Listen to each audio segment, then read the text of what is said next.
Although Michael Jackson sold more than 750 million records during his career, he was mired with a whole lot of financial troubles. Nick Bontis joins us now live from McMaster's DeGroote School of Business. Thanks so much for joining us today, Nick. So I saw something today.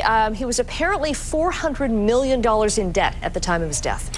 Yeah, actually, you know, he may have earned over $1 billion cumulatively over his lifetime. 400 million of that were from the Beatles royalties and 300 from his own music. But he had a very, very lavish lifestyle. You know, he would spend a tremendous amount of money. He would have these wonderful shopping sprees where he would, you know, blow tens of millions of dollars. He traveled first class everywhere. If you went into a hotel room with him and, you know, 3 other people, he wouldn't just book 1 room. He'd book 3 floors, his floor, the floor above, and the floor below.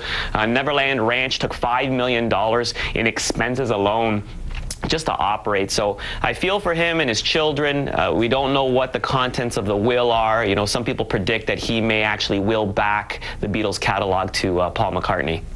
Because he owned, what, half of that, right? That's correct. So that's what was creating a tremendous amount of revenue for him, over $400 million in revenue cumulative. But, you know, he was still making $75 million a year just on royalties for his music and the Beatles' music, and that's a lot of money. But I also read somewhere that during the last few years, he was spending $20 to $30 million more a year than he was making.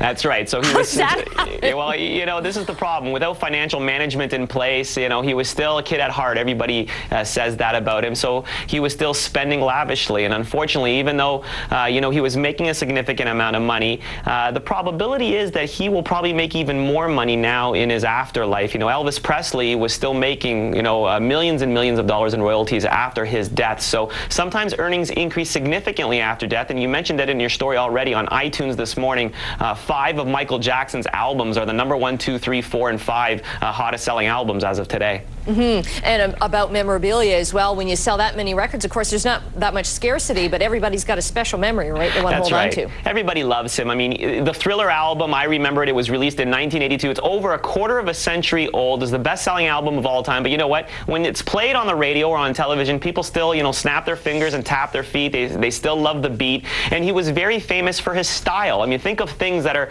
iconic Michael Jackson: white glove, beaded socks, sequin jackets, red leather pants. I mean, these are synonymous with him, and he has millions and millions of adoring fans across every country in the world, and they will love to purchase any sort of memory to keep his memory alive. It's going to be alive for a long time. Nick Bontis, thanks so much, and you have a great weekend. Thank you.